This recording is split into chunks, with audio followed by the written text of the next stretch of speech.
भारतीय शिक्षण मंडल गुना भागिनी निवेदिता की स्मृति में आयोजित करेगा विभिन्न गतिविधियां। 28 अक्टूबर से 28 नवंबर तक भागिनी निवेदिता की जयंती के उपलक्ष्य में भागिनी निवेदिता पर व्याख्यान माला, निबंध, संगोष्ठी आदि कार्यक्रम का आयोजन जिले में किया जाएगा। इस क्रम में जिला स्तरीय युवा नेतृत्व प्रशिक्षण शिविर में युवा आपको बता दें कि आयाम प्रकोष्ठ भारतीय शिक्षण मंडल गुना मध्य भारत द्वारा आयोजित किया गया। कार्यक्रम का प्रारंभ ध्येय मंत्र तथा मां भारती और स्वामी विवेकानंद के चित्र पर पुष्प अर्पित कर किया गया, जिसमें जिले के चयनित छात्र छात्रा तथा शिक्षणगण उपस्थित रहे। मुख्य अतिथि डॉक्टर सतीश चंद्र चतुर्वेदी, अध्यक्ष भारतीय शिक्षण मंडल गुना रहे एवं कार्यक्रम की अध्यक्षता संपर्क प्रमुख दिलीप सक्सेना जी ने की। ठीक है। और दूसरी विशेषता मां से उनको मिली थी सुंदर थी, सौंदर्य मिला था उनको। और तीसरी चीज जो मिली थी दादा से लेके पिताजी से, मां से लेकर के, वो थी बेटा संवेदनशीलता। संवेदनशीलता क्या होती है कि अगर कोई गरीब है, कोई शोषित है, कोई जरूरतमंद है, उसको देखकर हम एक कदम भी आगे न बढ़ा पाए, उसकी मदद करने पर रुक जाए। संवेदन, वेदन माने पीड़ा, उसकी जो पीड़ा है वो हम अपनी पीड़ा मान के चलें, ये होती है बेटा संवेदना। संवेदना सम उपसर्ग है, बराबरी से ये माने कि ये मेरी ही पीड़ा है।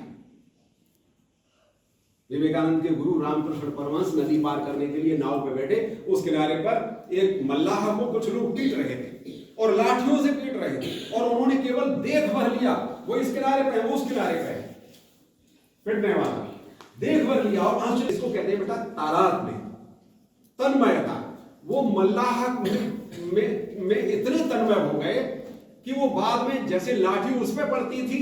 एनएसएस इकाई की छात्रा हर्षिता सिंह मेरा नाम है, सेकेंड ईयर की मैं छात्रा हूँ। 3 दिन के इस कैंप में मैं बताना चाहूँगी कि जब मैं 11th-12th में थी तो मेरा भी ये मानना था कि जब मैं 18+ हो जाऊँगी तो वोट दे के मेरे वोट से क्या ही हो जाएगा, मैं जाऊँगी ही नहीं, क्योंकि थोड़े मन में विचार रहते हैं कि मुझे नहीं जाना ऐसा करके।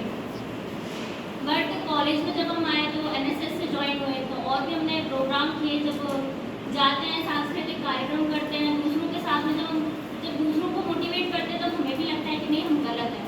और फिर आज भी जब ये 3 दिन का कैंप हुआ पूरा मतदान के ऊपर, तो यहाँ पर हर एक चीज़ को बिल्कुल कि वोट कैसे देना है, किसको देना है और एक वोट की क्या अहमियत होती है, सब कुछ हमने यहाँ पर बहुत अच्छे से सीखा है। और हमने ये भी सीखा है कि जैसे भले ही बाकी बच्चे नहीं आते, बट अगर हम भी छोटी छोटी चीज़ों में भी जाते हैं तो हमें कुछ ना कुछ वहाँ से सीखने को जरूर मिलता है। ये बताया कि अंदर जब आप घूम के जाते हैं तो कैसे आपको हर एक टेबल तक जाना होता है और कैसे आप वोट लेकर आते हैं प्रॉपर्ली, तो वो चीज़ भी यहाँ पर आकर बहुत अच्छी तरीके से समझाई गई सर के द्वारा। तो उस चीज़ के लिए मैं सर को धन्यवाद करना चाहूँगी। और मेरे को लगता है यहाँ पर जितने भी अभी जो लोग बैठे हैं, कुछ हमारी एज ग्रुप, आप लोगों का जो कैंप था कितने दिन चल रहा है? 3 दिवस का है। आज समापन है उसका। आप कल भी आए थे, हम लोग के साथ कल भी रहते हैं। कल यहाँ पर अमोली की बहुत अच्छी होता है या जो भी स्वीप के संबंधित जो कार्यक्रम थे वो किए गए थे। तो 3 दिन का कैंप था। बहुत सारी एक्टिविटीज आपके स्काउट गाइड के माध्यम से होती रहती है।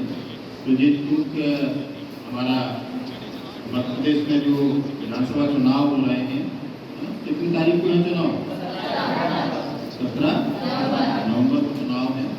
और चुनाव में हमारे जो मतदाता हैं वो अधिक से अधिक मतदान करें, उसके लिए हम लोग जिले स्तर से, शासन स्तर से क्या है, एक स्वीप कार्यक्रम रहता है। उसके तहत हमको सारे मतदाता होते हैं कि उन्हें हमें मोटिवेट करना होता है कि अपने मतदान के प्रति वो जागरूक हों। निश्चित ही आप लोगों ने जितनी भी यहाँ एक्टिविटीज की होंगी दिन में, ये ज़्यादातर आपकी स्वीप बेस हैं, मतदाता जागरूकता के क्रम में है, चाहे रंगोली प्रतियोगिता हो, चाहे नुक्कड़ नाटक हो, या जो भी आपकी और भी सांस्कृतिक कार्यक्रम रहे होंगे, वो सारी इसी बेस पे आधारित रही हैं। और अभी ये चलता रहेगा। हमारा 1 नवंबर को मध्य प्रदेश स्थापना दिवस है। और मैंने कल कहा था मिश्रा जी से कि हमें MLB से तो एक कार्यक्रम है ही, सभी तो मैं लोगों को बोलूँगा, एक छोटा सा कार्यक्रम, कोई भी सांस्कृतिक कार्यक्रम ऐसा हो जो आचार संहिता जो हमारी लगी हुई है उसको ध्यान में रखते हुए तैयार किया जाए।